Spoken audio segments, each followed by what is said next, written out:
Hey, what's up everybody, Monster today, and today we're going to be taking a look at my Fan the Flames giant ass mantra build that you guys have obviously seen the video about.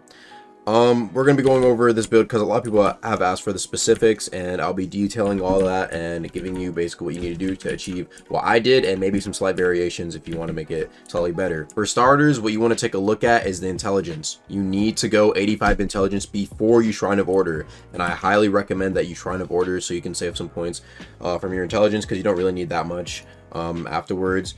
And then after, you have to make sure, by the way, you do this in character creation. You want to put the rest of your points into whatever stat you want to kind of focus in. So for some of you guys, you might not want to go 55 charisma. You might want to go 40 fortitude for exo, or 40 willpower for azure flames, whatever it is, right?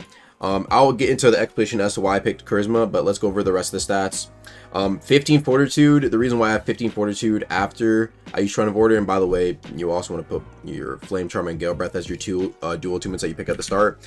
I went 15 fortitude so I can wear Iron Singer heavy plates and use helmets, because those are really nice. And then Flame Charm and Gale, obviously I'm trying to get those as high as possible because I want good damage from both of them. I also want the level 5 mantras that you get from going above 80, so you at least want 80 in both Fire and Gale if you want the maximum effect of your damage and size. And then afterwards, I went 55 Charisma for Vision Shaper and the Charm Talents because they buff my mantra damage, right? And also Charisma adds Ether as well. So Intelligence plus Charisma gives me a ton of Ether. This build has 610 Ether, right? Going over the stats as 600, actually it has 630 Ether.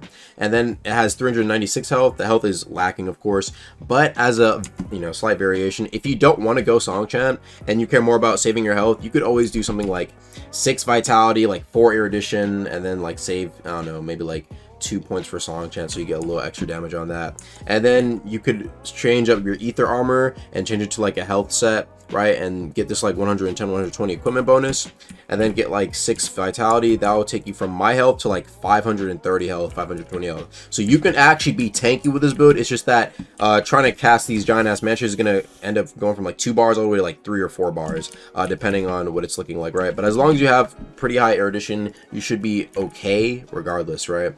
Now, going over the modifiers is actually really important, and of course I will be dropping the Inhale explanation video. But for my Astrowind, I have 4 Drift, 4 Rush, 4 Stratus, 4 Cloud, and 2 Vibrance. That way I can get the maximum Inhale effect. My Air Force has 4 Cloud Zone, 4 Stratus, 4 Crystal, 4 Perfect. And then my Wind Carve, Planetary Servants, those are unmodified. I am missing my Fire Palm, but whenever I do get that, that's just going to have 4 Stress and 4 Cloud, and that's going to be pretty much everything. Oh, and Flameless as well. Flameless is really cool. Put some modifiers on that as well.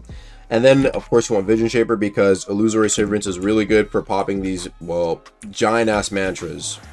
So you're going to be trying to play from a range most of the time. I mean, you can still M1 because you have Aftercut, which is really nice for M1s, but your build is supposed to be using giant mantras, so why are you trying to M1? I mean, you can if you need to build up some of your tempo or get some ether back, but I only M1 if I really need to build that back up. Most of the time, I'm going to be trying to land my mantras because that's why I have 6 Song Chant, Prophet's Cloak, Approaching Singularity. This build has 61% mantra pen. Now, I don't know if it's capped at 50%. I don't think it is.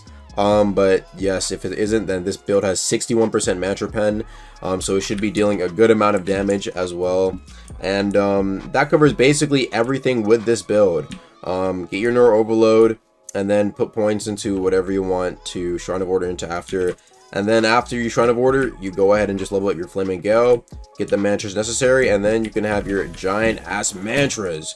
That's gonna be pretty much everything for the video, guys. The build is actually really not that hard to make, and it's just a little time consuming and it costs a lot of notes, but that's really all. I'll be seeing you guys later. Okay, peace.